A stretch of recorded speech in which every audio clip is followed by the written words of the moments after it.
Hello students, एक बार फिर आप सबका स्वागत है मेरे साथ हमारी वीडियो में जिसका नाम है GK premium mock test for UP सैनिक।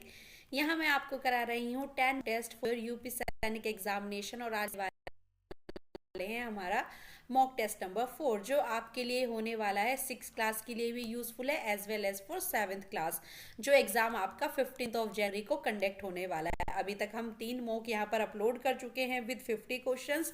तो चलिए आज जनरल साइंस के बहुत सारे क्वेश्चन यहाँ पर डिस्कस करते हैं और आप मुझे कमेंट सेक्शन में बताएंगे आपने कितना स्कोर किया है। सो स्टूडेंट, अगर आप प्रिपरेशन करना चाहते हैं फॉर द नेक्स्ट सेशन तो ये हमारे बैचेज हैं जो हमारे ज्योमेट्री स्कूल हॉस्टल के बैचेज हैं। That is target batch for RIMC, सफलता बैच फॉर RMS और ऑल इंडिया सैनिक स्कूल एग्जाम के लिए कर्तव्य बैच। 25 सीट्स अवेलेबल है। अपने पेरेंट्स के साथ विजिट करें, देखें किस तरीके से तैयारी कराते हैं और एक छोटा सा एंट्रेंस टेस्ट देकर यहाँ पर अपनी सीट बुक कराएं।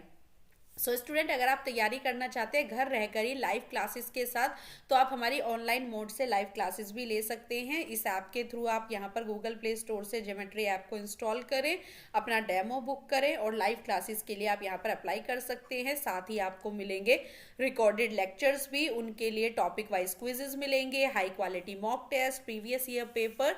तो आप ऑनलाइन भी तैयारी कर सकते हैं with geometry school. Hostel facility की बात करें तो आप यहाँ पर मंथ फीस सबमिट कर सकते हैं। आपको नीड नहीं है इकट्ठा एक साथ अमाउंट देने की, पर मंथ भी यहाँ पर आपकी फीस सबमिट की जा सकती है। यहाँ पर जो एग्ज़ाम है चाहे RIMC हो, RMS, सैनिक, आप किसी के लिए भी प्रिपेयर कर सकते हैं। किसी भी जानकारी के लिए आप इन नंबर पर कॉल कर सकते हैं और वेबसाइट को आप विजिट करना चाहते हैं तो ये लिंक है www.geometryschool.in URL से आप वेबसाइट को विजिट कर सकते हैं। तो चलिए स्टार्ट करते हैं आज का वीडियो विद द 50 क्वेश्चंस। यहाँ पर मैं आपको जनरल साइंस के और स्टैटिक जीके के इंपॉर्टेंट क्वेश्चन कराऊंगी जिसके आंसर आप मुझे बताएंगे और कमेंट सेक्शन में अपना स्कोर भी बताएंगे। तो चलिए स्टार्ट करते हैं। First question, petrol and diesel are obtained from a natural resource. Petrol और डीजल आपको ऑब्टेन्ड होते हैं एक नेचुरल रिसोर्स से। उस नेचुरल रिसोर्स का क्या नाम है? कोलतार, कोल, पेट्रोलियम, विटामिन। तो यहाँ पर करेक्ट आंसर क्या होगा स्टूडेंट्स इसका? तो देखते हैं। Petroleum is a natural resource जो आपको ऑब्टेन्ड होता है from the dead body of the living organism जो ब्यूरिड हो जाते हैं अंडर द सी, जिसको हम क्रूड ऑयल भी कहते हैं। और यहाँ पर इसका नाम पेट्रोलियम भी किस वजह से है? Because it is also known as rock oil, क्योंकि पेट्रा मीन्स यहाँ पर रॉक होता है एंड ऑयलियम मीन्स ऑयल। तो आप यहाँ से जो आपको रिफाइनरीज के थ्रू मिलते हैं पेट्रोल और डीजल, वो किससे ऑब्टेन्ड होते हैं? पेट्रोलियम से। तो C is the correct answer. चलिए देखते हैं next question. Where does the food come from when the seeds has not grown it leaves. जब तो यहाँ पर सीड की लीव्स नहीं जनरेट होती हैं, जिससे कि फोटोसिंथेसिस नहीं हो पाता, तो सीड कैसे अपना फूड ऑब्टेन्ड करता है जब तक सीड में पत्तियां नहीं आती है? From other trees, from air, seed uses it store food, from soil. तो यहाँ पर जो सीड होता है उसके अंदर जो न्यूट्रिएंट कंटेंट होता है वो होता है in the form of endosperm. Endosperm is the food stored in the seed. और तो यहाँ पर इसको क्या भी कहा जाता है? Seed uses it stored food. तो करेक्ट आंसर यहाँ पर क्या हुआ? C. He was the bard of India. He was named Gurudev by Gandhi ji. इनको भारत का पोएट भी कहा जाता है और जिन्हें गुरुदेव की उपाधि दी गई थी बाय द गांधी जी। और ये कौन है? सुभाष चंद्र बोस, रविन्द्रनाथ टैगोर, सरदार वल्लभ भाई पटेल या नन? तो correct answer is your Rabindranath Tagore, जो एक बहुत अच्छे कवि भी हैं जिन्होंने हमारा नेशनल एंथम भी लिखा है। तो B is the correct answer. चलिए आई होप आपका ये क्वेश्चन भी ठीक होगा। Dash is the classical dance of Andhra Pradesh. ये आंध्र प्रदेश का क्लासिकल डांस है। गरबा, कथकली, कुचिपुड़ी, भरतनाट्यम। और बच्चों ये जगह भी है आंध्र प्रदेश में, एक विलेज है जिसके नाम पर ही ये डांस का नेम पड़ा है। तो करेक्ट आंसर यहाँ पर क्या है? आई होप आपने चूज कर लिया होगा and correct answer is Kuchipudi. C is the correct answer.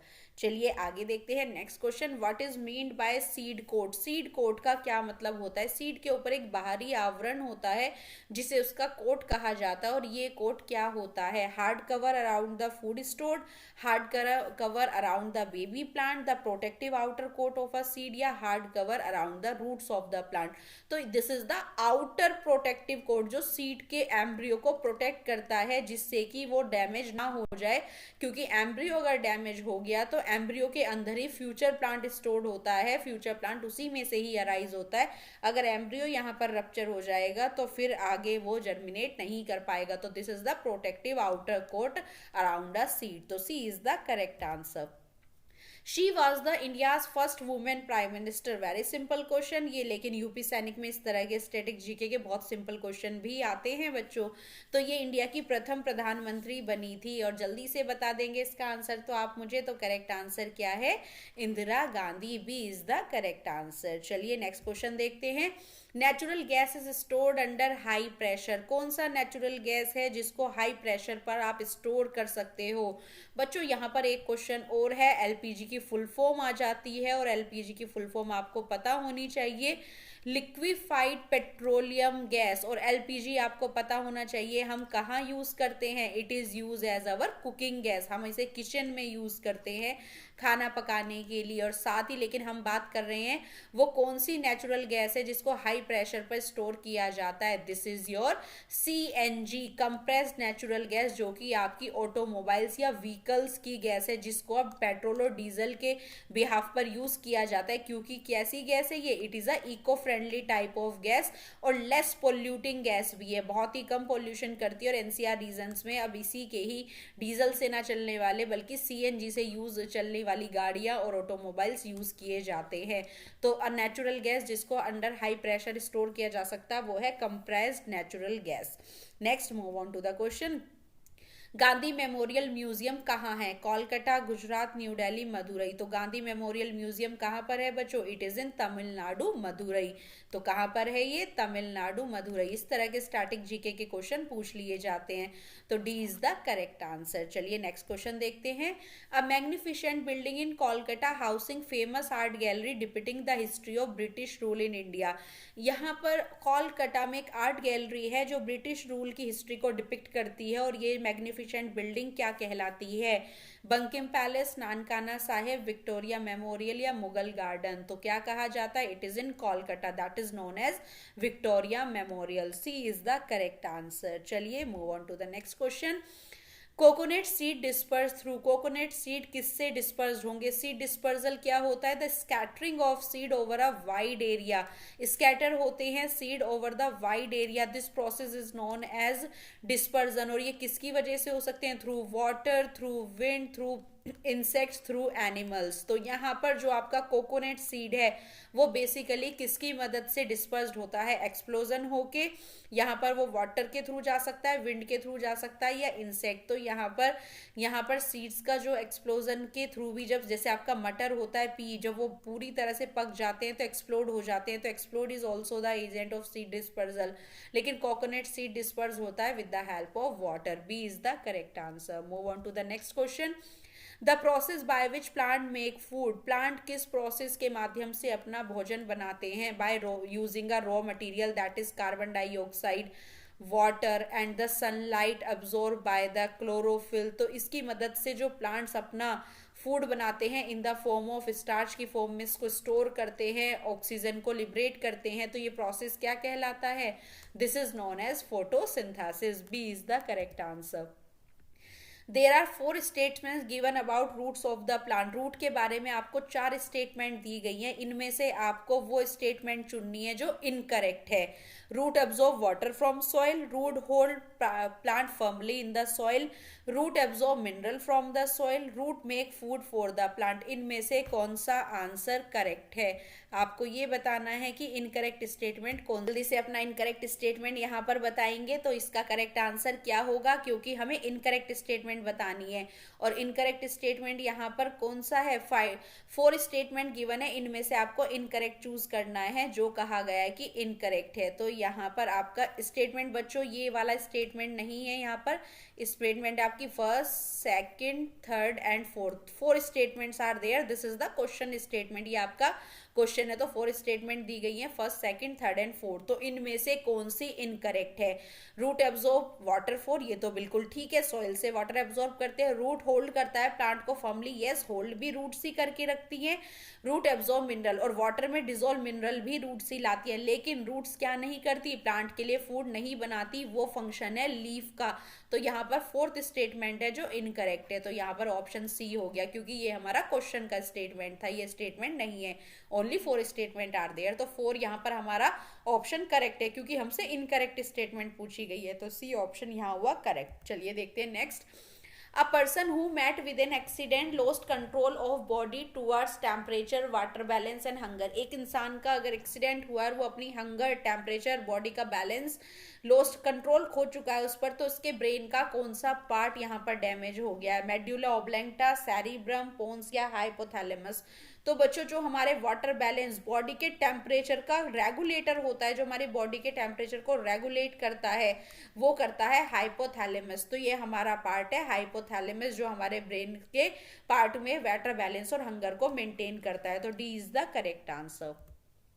The largest desert, world का लार्जेस्ट डेजर्ट कौन सा है? थार, गोबी, सहारा डेजर्ट या सोनरन? तो करेक्ट आंसर यहाँ पर क्या है? Sahara desert is the world largest desert. तो सहारा यहाँ पर वर्ल्ड का लार्जेस्ट डेजर्ट है, तो C is the correct answer. Which of these bird have very strong vision, किस बर्ड का इनमें से सबसे स्ट्रॉन्ग विजन है? स्ट्रॉन्ग विजन मीन जिसका सुपर सेंस, मीन जिसकी साइट सबसे ज्यादा स्ट्रॉन्ग है, जो दूर से ही अपने प्रे को, अपने प्रीडेटर को देख लेती है। ईगल, हॉक, आउल या ऑल ऑफ दीज? तो तीनों ही बर्ड हमारी क्या है? विद स्ट्रॉन्ग विजन, जो अपने शिकार को दूर से ही देख लेती है, जिनका दूरदर्शी बहुत अच्छा है। तो यहाँ पर डी ऑप्शन हो गया बिल्कुल करेक्ट। चलिए देखते हैं next question. The functional unit of brain, brain की फंक्शनल यूनिट क्या है? मीन्स जो हमारा ब्रेन है वो किसकी वजह से वर्क कर पाता है?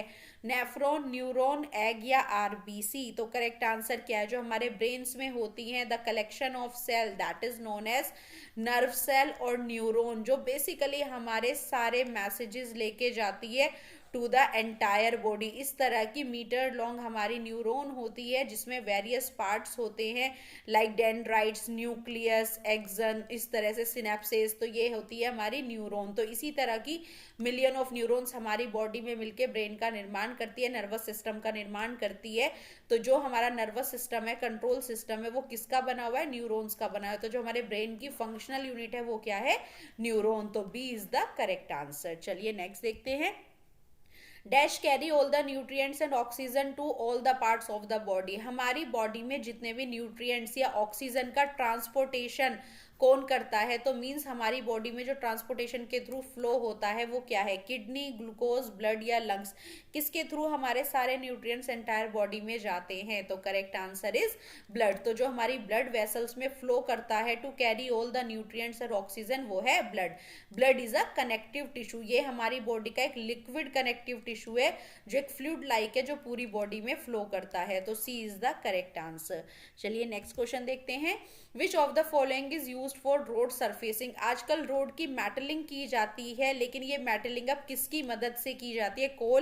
कोल गैस, ब्यूटेमिन या पेट्रोल? तो यहाँ पर आपके पेट्रोलियम का एक बाय प्रोडक्ट होता है, जिसका नाम आपको पता है। पेट्रोलियम के लॉट्स ऑफ बाय प्रोडक्ट होते हैं, जैसे कि पेट्रोल होता है, डीजल होता है, इसी तरह पैराफिन वैक्स होता है। तो यहाँ पर ब्यूटेमिन इज द करेक्ट आंसर, जिसको हम रोड सरफेसिंग में मेटलिंग करने में यूज करते हैं। तो यहाँ पर ऑप्शन सी हो गया बिल्कुल करेक्ट। तो चलिए सी ऑप्शन यहाँ पर हुआ करेक्ट। देखते हैं नेक्स्ट क्वेश्चन।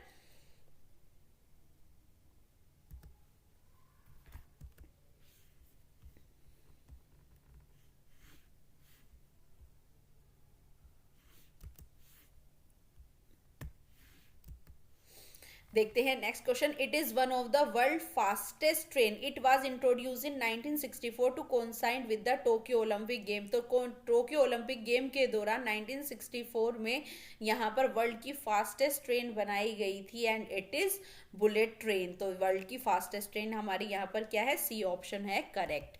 चलिए देखते हैं next question. Water vapour are the dash form of water, water vapour जो है बेसिकली वाटर के कौन सा फॉर्म है? You know that water exist in 3 state, that is in liquid state, solid state और इन गैशियस स्टेट। तो जो आपके वाटर वेपर्स है वो कौन सी स्टेट है, तो यहाँ पर जो हमारे वेपर्स है, स्टीम है, वो गैसियस फॉर्म है। तो वाटर की ये कौन सी फॉर्म है, गैसियस स्टेट। तो C is the correct answer.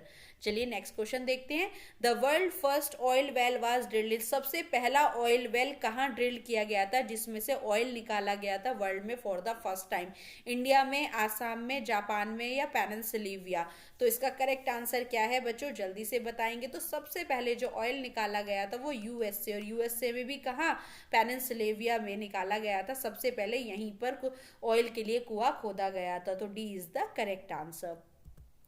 The movement of water under from the above ground to the under sub surface. जो मूवमेंट होता है वाटर का slowly slowly under the sub surface, धीरे धीरे उसका सब सरफेस में सीप कर जाना, क्या कहलाता है? Percolation, infiltration, sedimentation, centrifugation.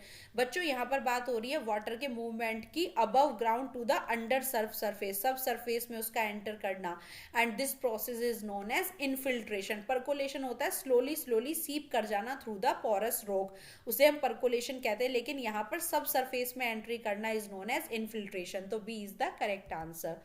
The summer sleep of animals called. जब बहुत ज्यादा गर्मी पड़ती है तो जो डेजर्ट्स के एनिमल है वो क्या करते हैं, डेजर्ट में बहुत नीचे तक होल बना के उसमें बैठ जाते हैं, जाकर लंबे समय तक सो जाते हैं क्योंकि बहुत ज्यादा गर्मी पड़ती है।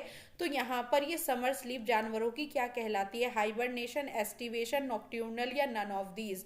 सो समर स्लीप बच्चों कहलाती है एस्टिवेशन। तो ध्यान रखेंगे जब कुछ जानवर, डेजर्ट जानवर बेसिकली ऐसा करते हैं तो वो समर स्लीप ले लेते हैं, लंबे समय के लिए गर्मियों में सो जाते हैं। तो B is the correct answer. चलिए नेक्स्ट देखते हैं।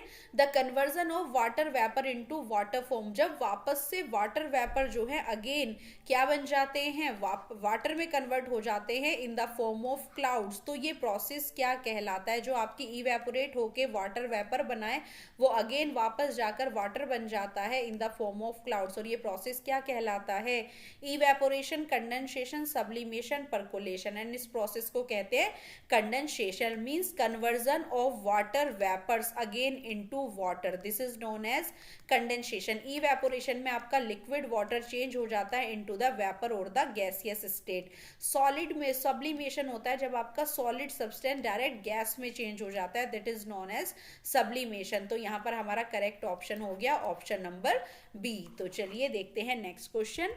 Petroleum is also known as. Petroleum को क्या भी कहा जाता है? Pleasant liquid, unpleasant liquid, black gold या ऑल आर करेक्ट? तो बच्चों अभी मैंने बताया था due to its expensive nature petroleum को क्या भी कहा जाता है, it is also known as black gold. तो C is the correct answer. चलिए नेक्स्ट देखते हैं।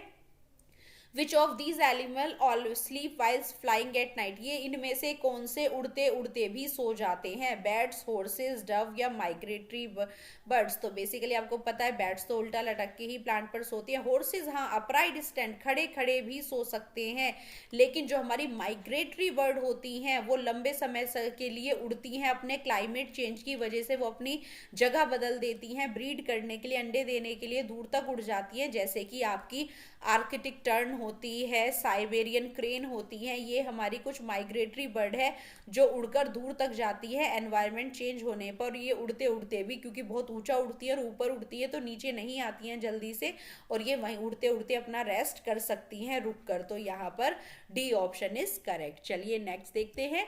The winter sleep of animals. अभी मैंने आपको समर स्लीप बताई थी तो आप इसको तो इजिली एलिमिनेट कर सकते हैं।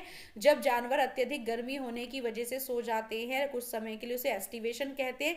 इसी तरह जो पोलर एरियाज के एनिमल होते हैं जैसे कि आपकी पोलर फोक्स होती है, बियर होते हैं, जब सारा वेजिटेशन स्नो के नीचे ढक जाता है तो ये जानवर भी विंटर में लंबे समय के लिए सो जाते हैं, and that is known as hibernation. तो ये जानवर कौन से जानवर होते हैं? हाइबरनेशन जो करते हैं, तो विंटर स्लीप कहलाती है हाइबरनेशन। बात करते हैं नॉक्ट्यूर्नल की, तो जो जानवर एक्टिव हो जाते हैं एट नाइट, कुछ जानवर रात में क्या कर जाते हैं, एक्टिव रहते हैं, जैसे आपकी आउल होता है, कैट होते हैं, रैट होते हैं, ये सब क्या है रात में एक्टिव हो जाते हैं।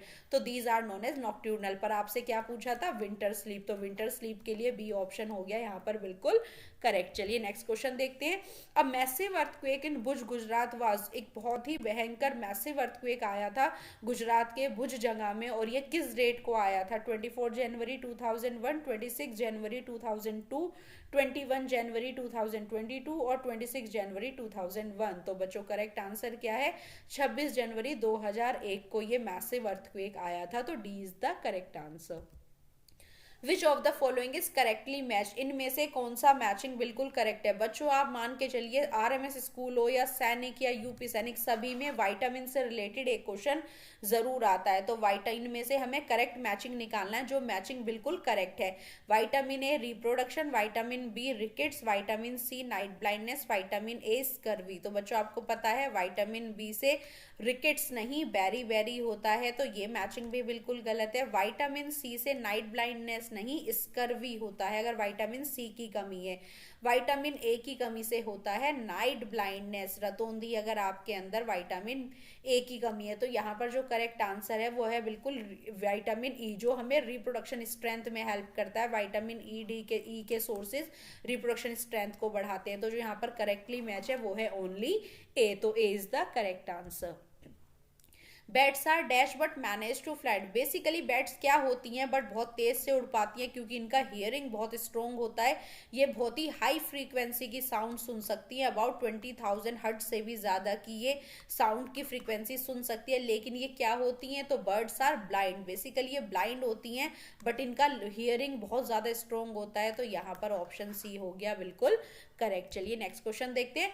Dash is the most earthquake prone country in the world, पूरे वर्ल्ड में सबसे ज्यादा अर्थक्वेक कहां पर आते हैं? India, Brazil, Japan, Indonesia. तो जल्दी से अपना आंसर चूज करेंगे and correct answer is Japan. Japan एक अर्थक्वेक प्रोन कंट्री है जहां पर बहुत ही ज्यादा सेस्मिक फोल्ड जोन्स हैं, जहां पर सबसे ज्यादा अर्थक्वेक आते हैं, टेक्टोनिक प्लेट्स बहुत तेजी से टकराती है। तो C is the correct answer. Flood occur due to, flood basically किसकी वजह से आता है? फ्लड क्या होती है बच्चों? फ्लड होती है बेसिकली बाढ़। तो बाढ़ का क्या कारण हो सकता है? ओवरफ्लो ऑफ रिवर, नदियों का बहाव बहुत ऊपर हो जाना, हैवी रेनफॉल बहुत ज्यादा बरसात का आ जाना, या ग्लेशियर्स का पिघलना। तो सारे ही ऑप्शन बच्चों बिल्कुल ठीक हैं, जो क्या कर सकते हैं? नदियों में उफान ला सकते हैं, बहुत ज्यादा फ्लड ला सकते हैं। तो ऑल ऑफ द अबव यहाँ पर बिल्कुल करेक्ट है, तो D is the correct answer, क्योंकि सारे ही रीजन बाढ़ के हैं। Malaria is spread by, malaria basically किसके थ्रू स्प्रेड होता है? Bacteria, virus, fungus, protozoa. तो जो मलेरिया को कॉजेटिव एजेंट है वो क्या है? बेसिकली वो एक प्लाज्मोडियम है, और प्लाज्मोडियम क्या होते हैं? प्लाज्मोडियम है यहाँ पर एक प्रोटोजोआ। तो प्रोटोजोआ यहाँ पर बिल्कुल करेक्ट हुआ। तो मलेरिया स्प्रेड तो होता है, बेसिकली इसका वेक्टर कौन है जो इसको लेके जाता है? That is mosquito. वो भी कौन सा? Female Anopheles mosquito, female Anopheles इसको कोज करता है। और यहाँ पर इसका जो वेक्टर हो गया फीमेल एनाफ्लीज मॉस्किटो हो गई, लेकिन ये होता किसकी वजह से है? प्लाज्मोडियम प्रोटोजोआ, जो हमारे आरबीसी को अफेक्ट करता है। तो D is the correct answer. The Ranthambore national park and wild life sanctuary, Ranthambore national park कहाँ पर है? उड़ीसा, राजस्थान, मध्य प्रदेश, उत्तर प्रदेश। तो रणथंभौर नेशनल पार्क कहाँ पर है बच्चों? राजस्थान। तो B is the correct answer. चलिए नेक्स्ट देखते हैं। Ganga action plan, Ganga action plan basically हमारी सेक्रेड रिवर जो है गंगा, जो अब 10 एंडेंजर्ड रिवर में एंट्री कर चुकी थी, खतरे के अंदर आ चुकी थी, पोल्यूटेड हो चुकी थी, उसको बचाने के लिए एक प्लान लॉन्च किया गया है। जो किस साल लॉन्च किया गया था? 35, 1982, 85, 1992। तो क्या है बच्चों इसका करेक्ट आंसर? तो करेक्ट आंसर इज 1985। तो C is the correct answer. Pachmarhi biosphere reserve is in Orissa, West Bengal, Madhya Pradesh, Tamil Nadu. तो बच्चों जो पचमराही बायोस्फीयर रिजर्व है बेसिकली, जिसमें हमारा पचमराही में सतपुरा बायोस्फीयर रिजर्व में ये आता है, जिसमें सतपुरा नेशनल पार्क भी है और पचमराही एंड बोरी वाइल्ड लाइफ सेंचुरी भी है। तो ये कहाँ है? मध्य प्रदेश, सतपुरा रेंजेस में है। तो इसका करेक्ट आंसर क्या है? मध्य प्रदेश। कहाँ पाया जाता है? सतपुरा रेंजेस में पाया जाता है। तो C is the correct answer. Which organ help in the purification of blood, blood को प्यूरिफाई करने में हमारा कौन सा ऑर्गन हेल्प करता है? Heart, lungs, kidney, liver. Purification means blood को बिल्कुल प्यूरिफाई करके जो हमारी बॉडी में यूरिन बनाता है, जितना भी एक्स्ट्रा यूरिया है, जितने भी टॉक्सिन्स है हमारी बॉडी में बाहर निकालता है एक सिस्टम जो है हमारा एक्सक्रीटरी सिस्टम। और एक्सक्रीटरी सिस्टम का पार्ट हमारा कौन सा ऑर्गन है इनमें से? तो किडनी इज द पार्ट, क्योंकि किडनी का ही काम है ब्लड को फिल्टर करना, और ब्लड को फिल्टर करके उस उसमें से यूरिन बनाकर बॉडी से बाहर निकालना, तो C is the correct answer. चलिए नेक्स्ट देखते हैं, dengue is caused by, dengue इनमें से किसकी वजह से होता है? फीमेल एनाफ्लीज, तो ये तो बच्चों आप एलिमिनेट कर सकते हो क्योंकि मैंने आपको बता दिया फीमेल एनाफ्लीज डेंगू नहीं मलेरिया करते हैं। एडीज मॉस्किटो, ड्रैगन फ्लाई या none of these, dragonfly हमें नहीं करती है disease. Aedes mosquito is the correct answer, virus की वजह से होता है बेसिकली, लेकिन इसका वेक्टर कौन है? एडीज इग्जिप्टिव कंप्लीट नेम है इस मॉस्किटो का, जो कि रेस्पॉन्सिबल है फॉर डेंगू फीवर, तो B is the correct answer. चलिए नेक्स्ट क्वेश्चन देखते हैं, what is illegal hunting animal for their valuable part, जो हम जानवरों को अवैध रूप से किल करते हैं उनके बॉडी के इंपॉर्टेंट पार्ट के लिए, जैसे कि उनकी स्किन के लिए, टस्क के लिए, तो यहाँ पर जैसे कि राइनासोर्स के टस्क को, उनके राइनासोर के यहाँ पर जो उनका सींग होता है उसको ले लिया जाता था, क्योंकि पहले अरेबियन दवाइयाँ उससे बनाई जाती थी, एंशिएंट मेडिसिन। इसी तरह से स्किन से लेदर बनाते हैं, तो जानवरों को इलीगली मारना क्या कहलाता है? उनका हैबिटेट, एंडेंजर्ड या पोचिंग, तो करेक्ट वर्ड इज पोचिंग, और जो इस काम को करते हैं the hunters are known as poachers, तो poaching is the illegally hunting of animal for their valuable part, तो C is the correct answer. Which of the following is the longest river in India, India की सबसे लंबी नदी कौन सी है? Nile, Ganga, हैंगो, ब्रह्मपुत्रा, तो बच्चों आपको पता है नाइल पूरे वर्ल्ड की है, लेकिन Ganga is the longest river, 2525 kilometre ये रन करती है, और नॉर्दर्न एरियाज में हिमालय से निकलती है, गंगोत्री ग्लेशियर से, उत्तराखंड से, तो ये गंगोत्री ग्लेशियर से निकलने वाली और पूरे इंडिया की सेक्रेड रिवर भी और सबसे लंबी नदी भी है, तो B is the correct answer. Which of these is a rare antelope whose fur is use to make shahtoosh, एक रेयर एंटोलेप है जिसको तिब्बतन एंटोलेप भी कहा जाता है, बहुत ही कम जगह पर मिलते हैं, तिब्बतन एंटोलेपे कहलाता है, और जिसकी वूल से एक महंगा ऊन बनाया जाता है जिसका नाम है शहतूश, तो सिल्कवर्म, चीरू, राइनासोर्स या नन ऑफ दीज, तो chiru is the common name, Tibetan antelope को ही क्या कहा जाता है? चीरू कहा जाता है, तो तिब्बतन एंटेलोपे, तो B is the correct answer, जिसके फर से हम एक ऊन बनाते हैं शहतूश, तो B is the correct answer. Sariska national park is located, Sariska national park basically कहाँ है? मध्य प्रदेश, राजस्थान, केरला, आंध्र प्रदेश, टाइगर रिजर्व है ये, जो कि है सरिस्का इन राजस्थान, तो B is the correct answer. Kanchenjunga national park is located in West Bengal, Maharashtra, Kerala, Sikkim, बच्चों एवरी ईयर आपका यहाँ पर national park wildlife sanctuary से क्वेश्चन आते हैं, तो जो हमारा कंचनजंगा है वो कहाँ है? सिक्किम में, तो D is the correct answer. Which of the following city is not situated on the bank of river, इनमें से कौन सी नदी के किनारे नहीं बसा हुआ है? आगरा, बच्चों किस नदी के किनारे बसा हुआ है? यमुना, पटना भी है बिहार, गंगा के है, इस तरह से मुंबई में उल्लास नदी के मुख पर बसा हुआ है, लेकिन भोपाल किसी भी नदी के मुख पर बसा हुआ सिटी नहीं है, तो C is the correct answer. Which river is called the Bengal sorrow, Bengal का दुख, बंगाल का शोक किस नदी को कहा जाता है जिसमें बाढ़ आने की वजह से बंगाल को एवरी ईयर बाढ़ का सामना करना पड़ता है? यमुना, दामोदर, नर्मदा, ताप्ती, तो बंगाल का सोरो कही जाती है Damodar river, B is the correct answer.